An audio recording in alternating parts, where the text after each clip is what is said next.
नमस्कार. Share market Marathi या YouTube चॅनलवर आपल्या सर्वांचं हार्दिक स्वागत. आजच्या व्हिडिओमध्ये आपण बुधवार दिनांक 31 डिसेंबर 2025 साठीचं इंडेक्सचं विश्लेषण करणार आहोत. मात्र या विश्लेषणाला सुरुवात करण्यापूर्वी मला तुम्हाला शेअर मार्केट मराठीच्या ॲप विषयी थोडक्यात माहिती सांगायची आहे. शेअर मार्केट मराठीचं ॲप आता Android आणि iOS अशा दोन्हीही प्लॅटफॉर्मवर उपलब्ध आहे. हे ॲप तुम्ही तुमच्या मोबाईलमध्ये डाउनलोड करून इन्स्टॉल केलंय का? जर केलं नसेल तर आजच करा. याचं कारण असं आहे की शेअर मार्केट मराठीच्या सर्व सुविधा आता ॲपच्या माध्यमातून उपलब्ध करून दिलेल्या आहेत. त्यामध्ये शेअर मार्केट मराठीचे फ्री कोर्सेस, प्रीमियम ग्रुप आणि पेड कोर्सेसचा समावेश आहे. जर तुम्हाला हे ॲप डाउनलोड करून इन्स्टॉल करायचं असेल तर त्याची लिंक या व्हिडिओच्या डिस्क्रिप्शनमध्ये तसंच कमेंट सेक्शनमध्ये जी पहिलीच कमेंट आहे पिन कमेंट त्यामध्ये उपलब्ध करून दिलेलं आहे. तिथे जाऊन तुम्ही हे ॲप डाउनलोड करून इन्स्टॉल करू शकता. तर हे झालं आपल्या ॲप विषयी. आता आपण आपल्या मूळ विषयाकडे परत येऊया आणि आज मंगळवारी इंडेक्समध्ये कशाप्रकारे मूव्हमेंट झाली आणि उद्या बुधवारी कशाप्रकारे होऊ शकते याचं विश्लेषण करण्यासाठी डायरेक्टली जाऊया चार्टवर. आणि इथे मी निफ्टी 50चा 15 मिनिटाच्या टाइम फ्रेम मधला चार्ट ओपन करतोय. आता तुम्हाला आठवत असेल मी मागच्या 1-2 दिवसापासून तुम्हाला सातत्यानं सांगतोय की आता डब्ल्यू पॅटर्न बनू शकतोय आणि डब्ल्यू पॅटर्न बनून मार्केटमध्ये एक शॉर्ट कव्हरिंग आपल्याला बघायला मिळू शकतं. आणि कालच्या व्हिडिओमध्ये सांगितलं होतं की ते आजच होण्याची शक्यता जास्त आहे. याचं कारण निफ्टीमध्ये आज वीकली ऑप्शन एक्सपायरी आहे.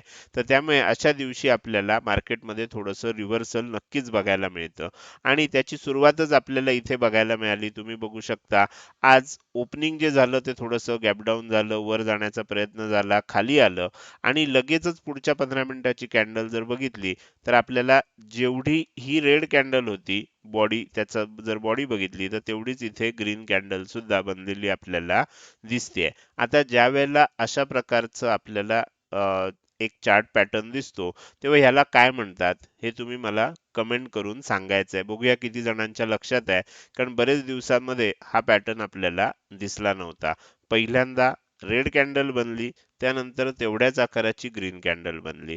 तर ह्याला कुठल्या प्रकारचा पॅटर्न म्हणतात हे अवश्य कमेंट करून सांगा. आपण आता पुढे जाऊया. त्यानंतर काय झालं? त्यानंतर वर जायचा प्रयत्न झाला आणि आपल्याला 25,980 ला ही लेवल मी तुम्हाला आत्ता देतोय. पण ह्या लेवलच्या आसपास एक रेझिस्टन्स घेऊन किंमत पुन्हा खाली आली आणि इथे डब्ल्यू पॅटर्न तयार झाला. तुम्ही जर बघितलं तर काय दिसतंय तुम्हाला? इथून सेलिंग कंटिन्यू झालं होतं. त्यानंतर इथून आपल्याला ही तेजी कंटिन्यू इथपर्यंत झाली. त्यानंतर हे सेलिंग परत इथपर्यंत आलं आणि इथून वर जात असताना आपल्याला डब्ल्यू पॅटर्न आता बनायला आलेला आहे. डब्ल्यू पॅटर्न बनलाय, अजून ब्रेकआउट आलेलं नाहीये. आता हे झालं आज दिवसभरामध्ये काय झालं. ओके, जशी अपेक्षा होती तसा डब्ल्यू पॅटर्न तर बनलेला आहे. आता उद्या ब्रेकआउट येतंय की नाही येणार हे आपल्याला समजेल. पण नुसार आपल्याला काय दिसतंय? नुसार आपल्याला असं दिसतंय की 25,980 ची जी लेवल आहे ही लेवल उद्या महत्वाची असणार आहे. जर समजा ह्या लेवलच्या वर किंमत टिकली म्हणजे एक 15 मिनिटाची कॅन्डल ऍटलीस्ट वर क्लोज झाली आणि पुढे त्याचा जो हाय असेल तो ब्रेक झाला तर काय होऊ शकतं? तर आपल्याला वर जात असताना 26,005 चं एक पहिलं टार्गेट आहे, 26,040 चं हे एक दुसरं टार्गेट आहे. तर आपल्याला जर थोडक्यात समजून घ्यायचं असेल तर आपल्याला ही गोष्ट लक्षात घेतली पाहिजे की हा सगळा भाग एक आता रेझिस्टन्स आहे. म्हणजे काय? जर समजा इथपर्यंतच आलं आणि इथून खाली जायला लागलं, कारण आज शेवटच्या 15 मिनिटामध्ये खूप वर आलंय. प्रत्यक्षात त्यामुळे क्लोजिंग कुठे आलंय? 25,940 च्या थोडंसं खाली 938-39 च्या दरम्यान असं म्हणजे इथे क्लोजिंग आलंय. त्यामुळे आता काय होईल? दोन शक्यता आहेत. उद्या इथेच ओपन झालं आणि खाली जायला लागलं तर मग आपल्या लक्षात येईल की 25,980 च्या जवळपास जे आज पोहोचलं होतं तिथे रेझिस्टन्स घेऊन किंमत खाली आली. उद्या जर थोडंसं गॅप अप ओपन झालं, वर ओपन झालं आणि वर जायला लागलं आणि 25,980 च्या वर जरी टिकलं, म्हणजे एक गोष्ट लक्षात ठेवा, इथून खाली जर गेलं हा रेझिस्टन्स घेऊन तर मग आणखीन खाली जाण्याची शक्यता निर्माण होईल. पण जर समजा इथून वर जायला लागलं, ज्याची शक्यता आता थोडीशी जास्त आहे, तर इथून वर जायला लागलं तर काय होईल, मग आपल्याला हा एरिया जो आहे हा रेझिस्टन्स एरिया म्हणून काम करेल. आणि अशा वेळेला काय होईल, इथून वर गेल्यानंतर ह्या एरियात कुठेतरी म्हणजे इथून असेल किंवा इथून असेल, अशा प्रकारे आपल्याला काय होईल, एकदा सेलिंग आलेलं बघायला मिळेल.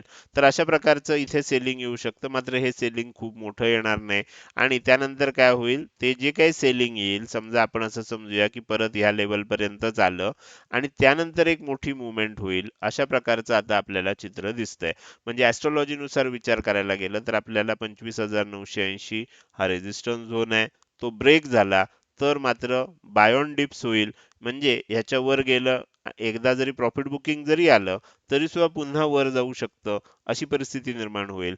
मात्र 25,980 च्या खालीच टिकलं, त्याच्या वर जर गेलं नाही, तर मग आपल्याला आणखीन मोठं सेलिंग येण्याची शक्यता आहे. कदाचित आजचा बनलेला लो सुद्धा मग येणाऱ्या काळात ब्रेक होऊ शकतो. मात्र वर जाण्याची शक्यता जास्त आहे, हे आपल्याला लक्षात ठेवायचं आहे. कुठपर्यंत जाऊ शकतं? इथून 980 च्या वर गेलं तर 26,005, 26,040 पर्यंत जाऊ शकतं आणि तिथून कदाचित ह्याच्या थोडंसं वर जाऊन सुद्धा खाली येईल, हे आपल्याला थोडंसं बघावं लागेल. आणि खाली आल्यानंतर पुन्हा एकदा बाउन्स येऊ शकतो, ही गोष्ट आपल्याला लक्षात ठेवायची. तर माझ्या मते आता तुम्हाला व्यवस्थित लक्षात आलं असेल की निफ्टी 50 मध्ये उद्या कशा प्रकारे मुवमेंट होऊ शकते. तर हे झालं निफ्टी 50चं विश्लेषण. आता आपण पुढे जाऊया आणि बँक निफ्टीचं विश्लेषण करायला सुरुवात करूया. बँक निफ्टीमध्ये मी तुम्हाला मागच्या 2-3 दिवसापासून ह्या लेवल देतोय, बरोबर, आणि ह्या लेवल तशाच आहेत. आपण इथे दोनच लेवल दिल्या होत्या. 59,100 ही वरची लेवल होती, खालची लेवल होती 58,875. मी सांगितलं होतं कदाचित ह्या लेवल जवळून, कदाचित मधून, कदाचित ह्याच्या थोडंसं खाली जाऊन आपल्याला कुठून तरी एकदा रिव्हर्सल येणार आणि किंमत वरच्या दिशेनं जाणार, डब्ल्यू पॅटर्न बनवून जाणार.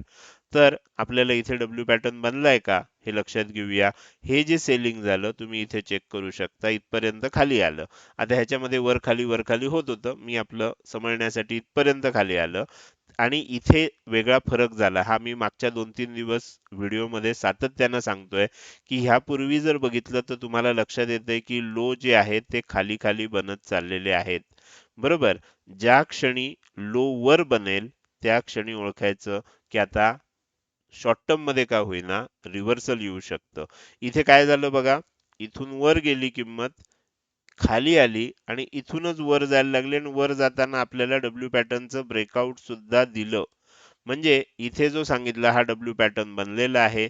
तुम्हाला डब्ल्यू पॅटर्न पुन्हा दाखवतो. हा डब्ल्यू पॅटर्न अशा प्रकारे बनलाय आणि त्या डब्ल्यू पॅटर्नचं ब्रेकआउट सुद्धा आपल्याला बघायला मिळालंय. आता झालंय असं की बाकी सगळ्या ह्याच्याप्रमाणे सुद्धा इथे सुद्धा बँक निफ्टीमध्ये 59,171 च्या आसपास, म्हणजे थोडंसं इथे कुठेतरी आपल्याला क्लोजिंग आलेलं आहे, थोडंसं खाली आलंय. पण ह्या डब्ल्यू पॅटर्नच्या ब्रेकआउटच्या वरच क्लोजिंग आहे. त्यामुळे आता डब्ल्यू पॅटर्न तर तयार झालाय, ब्रेकआउट तर आलंय, सांगितल्याप्रमाणे इथेच बनलंय, ह्याच एरियामध्ये बनलंय. आता आपल्यासाठी काय महत्वाचं आहे, आता वर जात असताना काय होऊ शकतं, 59,300 पर्यंत जाऊ शकतं.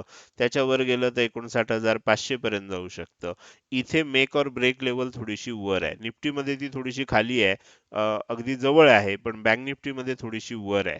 तर आता इथे तेच आहे जे आपल्याला निफ्टीमध्ये मी तुम्हाला सांगत होतो. तर इथे काय आहे, इथपर्यंत जाऊन खाली येऊ शकतं आणि इथे जर एम पॅटर्न बनला तर मग सेलिंग कंटिन्यू होईल परत.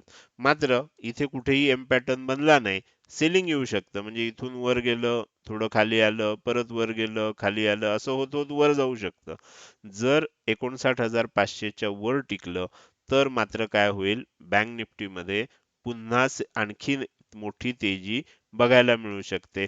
ह्याच्यावर जर टिकलं तर आणखीन वर जाऊ शकतं आणि मग त्यानंतर बाय ऑन डिप्स होईल. म्हणजे ह्याच्यावर गेलं, खाली जरी आलं तरी सुद्धा पुन्हा वर जाण्याची शक्यता निर्माण होईल. 59,500 पर्यंत मात्र आपल्याला थोडंसं सावध राहणं आवश्यक आहे. आणि इथून जर रिव्हर्सल झालं कुठून तरी, साधारण ह्या एरियामधनं जर रिव्हर्सल होणार असेल तर ते ह्या एरियामध्ये होऊ शकतं. ही गोष्ट पण आपल्याला लक्षात ठेवायची आहे. पण इथे एम पॅटर्न बनतोय का, ह्याच्यावर आपल्याला लक्ष असलं पाहिजे. जर एम पॅटर्न बनला नाही, नुसतं सेलिंग आलं, तर ठीक आहे, परत वर जाऊ शकतं आणि वर जाताना एन पॅटर्न म्हणून आणखीन तेजी करू शकतं. 59,500च्या वर टिकल्यानंतर आपल्याला आणखीन मोठी तेजीची अपेक्षा करता येईल. तर हे झालं निफ्टी आणि बँक निफ्टीचं उद्यासाठीचं विश्लेषण. सेन्सेक्सचं विश्लेषण आपल्याला करायचं आहे.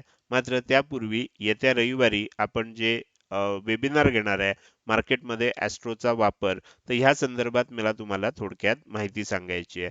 रविवार दिनांक 4 जानेवारी 2025 रोजी सकाळी 11 वाजता आपण हे वेबिनार घेणार आहोत आणि शेअर मार्केट मराठीचे जेवढे सदस्य आहेत, या सर्व सदस्यांना हे जे वेबिनार आहे हे मोफत उपलब्ध होणार आहे. मात्र प्रत्येकानं रजिस्ट्रेशन करणं आवश्यक आहे आणि ह्याच्यासाठी आपण एक वेगळा व्हॉट्सअप ग्रुप देखील बनवलेला आहे. तुम्हाला या व्हिडिओच्या डिस्क्रिप्शन मध्ये किंवा कमेंट सेक्शन मध्ये जी पहिलीच कमेंट आहे पिन कमेंट, त्यामध्ये तुम्हाला याचा रजिस्ट्रेशनचा फॉर्म दिसेल. त्या फॉर्मला क्लिक करा, त्याच्या लिंकवर क्लिक करा, तो फॉर्म भरा. फॉर्म सबमिट केल्यानंतर तुम्हाला पुढच्या पेजला आपल्याला व्हॉट्सअप ग्रुप जॉईन करण्याची लिंक मिळेल. तिथे क्लिक करून तुम्ही तो ग्रुप जॉईन करू शकता. जे जे सदस्य रजिस्ट्रेशन करतील त्याच सदस्यांना हे वेबिनार अटेंड करता येणार आहे. याच्यासाठी कोणतीही वेगळी फी असणार नाहीये. ह्यामध्ये नक्की काय काय सांगितलं जाणार आहे, तर ह्यामध्ये आपण मार्केटमध्ये ॲस्ट्रोचा वापर होतो का, हा आपला पहिला प्रश्न आहे. शेअर मार्केटमध्ये ॲस्ट्रोचा वापर होऊ शकतो का, त्याचं उत्तर आपल्याला मिळेल. होत असेल तर किती होतो, म्हणजे थोडासा होतो, म्हणजे होतो कधी होतो कधी होत नाही, का भरपूर होतो, ह्या प्रश्नाचं ॲक्युरेट उत्तर तुम्हाला त्या वेबिनार मध्ये मिळणार आहे.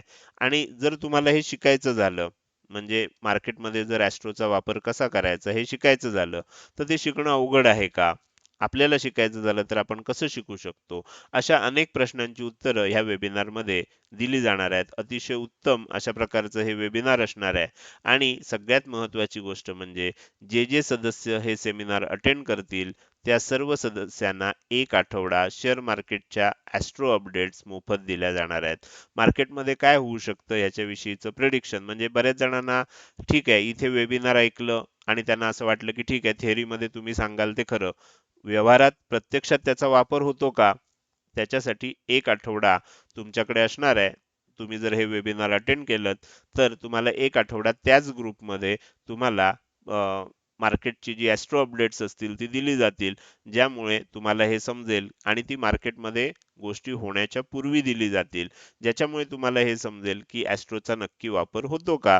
होत असेल तर तुम्ही स्वतः ते पडताळून बघू शकता. म्हणजे ज्यांना डाऊट असेल, ज्यांना शंका असेल, त्यांना त्या गोष्टी लगेचच तिथे लक्षात येतील. तर हे झालं आपल्या वेबिनार विषयी. आता आपण आपल्या मूळ विषयाकडे परत येऊया आणि सेन्सेक्सचं विश्लेषण करायला सुरुवात करूया. तर त्यासाठी मी सेन्सेक्सचा चार्ट ओपन करतोय. जसं बाकीच्या इंडेक्समध्ये आपल्याला डब्ल्यू पॅटर्नची मी सांगत होतो, तसं सेन्सेक्समध्ये पण सांगत होतो. सेन्सेक्समध्ये पण आता डब्ल्यू पॅटर्न व्यवस्थित तयार झालेला आहे. थोडंसं जास्त खाली आलं, इथपर्यंत आलंय, त्यानंतर इथे वर गेलं, परत खाली आलं. अर्थात सेन्सेक्स हा निफ्टीला फॉलो करणारा असल्यामुळे आपल्याला काय होतं, इथे नुसता डब्ल्यू पॅटर्न बनलाय, अजून त्याचं ब्रेकआउट नाही आलंय. फक्त बँक निफ्टीमध्ये ब्रेकआउट आलेलं आहे. बँक निफ्टी वेगळा होतं हे मागच्या 2 दिवसापासून तुमच्या लक्षात आलं असेल. बाकीच्या निफ्टी आणि सेन्सेक्समध्ये मी 3-3 लेवल देत होतो, बँक निफ्टीमध्ये 2च लेवल देत होतो. त्यामुळे बँक निफ्टीचा चार्ट थोडासा वेगळा होता हे मी तुम्हाला सांगितलं होतं. आणि काल हे देखील सांगितलं होतं की उद्या कदाचित सगळे जे इंडेक्स आहेत ते सिंक होतील, एकसारख्याच पद्धतीनं चालायला सुरुवात करतील. तशा पद्धतीनं आज चालायला सुरुवात झाली आहे. आता उद्या जर समजा ही जी वरच्या बाजूला लेवल दिली आहे, आता मी थोडंसं वर घेतो आणि तुम्हाला दाखवतो की 84,835 ची ही जी लेवल आहे ही मेक ऑर ब्रेक लेवल आहे. जर समजा आता ह्याचं सुद्धा क्लोजिंग खाली आलेलं आहे, ह्याचं खूप खाली क्लोजिंग आलंय, 803 आहे आणि जवळजवळ 125 पॉईंट खाली क्लोजिंग आलंय. 700च्याही थोडंसं खाली 675च्या आसपास इथे कुठेतरी क्लोजिंग आलेलं आहे, ह्या लेवलच्या आसपास कुठेतरी क्लोजिंग आलंय. तर उद्या काय होईल, जर समजा इथूनच खाली यायला लागलं, इथेच एम पॅटर्न बनला, तर मग काय होणार, मग आणखीन सेलिंग कंटिन्यू होऊ शकतं. मग हा डब्ल्यू पॅटर्न इथे बनला नाही आणि पुन्हा सेलिंग कंटिन्यू होऊ शकतं. मात्र जर काही कारणामुळे 84,835च्या वर टिकलं, तर मात्र याच्यामध्ये जसं निफ्टीमध्ये सांगितलंय हा सगळाच रेझिस्टन्स झोन आहे, पण इथून जर खालच्या खालीच जर जायला लागलं मार्केट, वर गेलंच नाही, तर मात्र सेलिंग आणखीन वाढू शकतं. मात्र जर ह्या लेव्हलच्या वर गेलं, तर मग ह्या 2 लेव्हल जे आहेत 85,040 आणि खाली 84,925 ह्या एरियामध्ये कुठेतरी रिव्हर्सल होऊ शकतं, थोडंसं प्रॉफिट बुकिंग येऊ शकतं आणि त्यानंतर आपल्याला एक मोठी मूव्हमेंट वरच्या दिशेनं बघायला मिळू शकते. तर अशा प्रकारची मूव्हमेंट आता आपल्याला अपेक्षित आहे. तर त्याची आपल्याला वाट बघायची असं होतंय का? दोन्ही शक्यता सांगितल्यात. ह्या लेव्हलच्या खाली राहिलं तर एम पॅटर्न बनून एक मोठं सेलिंग येईल. जर ह्या लेव्हलच्या वर गेलं तर एक एन पॅटर्न बनून तेजी आणखीन कंटिन्यू होताना आपल्याला बघायला मिळेल. तर हे झालं तिन्ही इंडेक्ससाठीचं उद्यासाठीचं विश्लेषण. आता आपण ह्या व्हिडिओच्या अगदी शेवटी आलेलो आहोत. जाता जाता मला तुम्हाला विचारायचं आहे की आजचा हा व्हिडिओ तुम्हाला कसा वाटला? आजचा हा व्हिडिओ जर तुम्हाला आवडला असेल तर नक्कीच तुम्ही या व्हिडिओला एक लाईक करू शकता. कसा वाटला हे कमेंट सेक्शनमध्ये टाईप करून सांगायला अजिबात विसरू नका. लक्षात ठेवा, तुमची एक लाईक आणि एक चांगली कमेंट हीच माझ्यासाठी प्रेरणा असते, ज्याच्या सहाय्यानं रोजच्या रोज हे विश्लेषणाचे व्हिडिओ मी बनवत असतो. त्यामुळे व्हिडिओ बघायला सुरुवात केल्या केल्या व्हिडिओला लगेचच लाईक करत जा आणि बघून झाल्यानंतर तो कसा वाटला, काही प्रश्न असतील, शंका असतील किंवा तुम्हाला मला काही सांगायचं असेल तर ते कमेंट सेक्शनमध्ये टाईप करून अवश्य सांगा. त्याचसोबत आजचा हा व्हिडिओ तुम्ही अजूनपर्यंत बघताय आणि अजूनही जर तुम्ही शेअर मार्केट मराठी या आपल्या YouTube चॅनलला सबस्क्राईब केलं नसेल तर कृपया सबस्क्राईब करा आणि शेजारी असणाऱ्या बेल आयकॉनला क्लिक करून ऑलच नोटिफिकेशन निवडा. म्हणजे इथून पुढे रोजच्या रोज येणारे हे विश्लेषणाचे व्हिडिओ मी अपलोड केल्या केल्या तुम्हाला विनाविलंब बघता येतील. आजच्या या व्हिडिओमध्ये मी इथेच आपली रजा घेतोय. धन्यवाद.